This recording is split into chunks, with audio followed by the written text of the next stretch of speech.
The UK's decision not to join the euro has been proven right, and Germany's decision to ditch the Deutsche Mark disastrously wrong, by recent Eurozone carnage which has seen the EU's monetary union suffer its worst contraction on record, a Germany former MEP and economist has said. And Hans-Olaf Henkel believes the current situation suits just one country, Emmanuel Macron's France. Meanwhile, Mr. Henkel said even before the recent coronavirus crisis, it was already obvious that the concept of a one-size-fits-all single currency was fundamentally flawed. The pandemic has had a devastating economic, as well as health, impact across the bloc, with Spain's economy shrinking by 18.5% in the period from April to June, having already dropped by 5.2% in the 3 months prior that. France's economy shrunk by 13.8%, Italy saw a fall of 12.4%, and even in Germany, the economic powerhouse of the EU, the fall was 10.1%.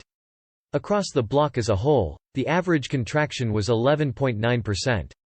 Mr. Henkel, who stood down from the European Parliament last year, told Express.co.uk, "The Eurozone shows perfectly why it makes no sense to change economies to fit a common currency.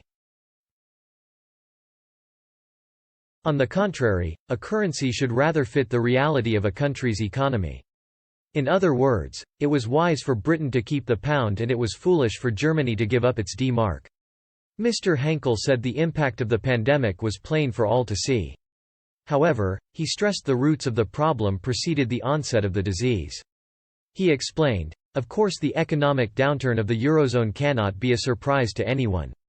However, even before the corona crisis, the Eurozone lagged seriously behind not only the world but also those EU countries which are not in the Eurozone.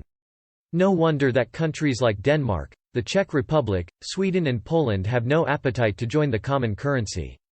This one-size-fits-all currency actually fits only France. It is too weak for Germany and other northern countries, it is too strong for the southern Eurozone countries. The result? Italy, Spain and Greece lost their export markets while Germany's balance of trade shot through the roof.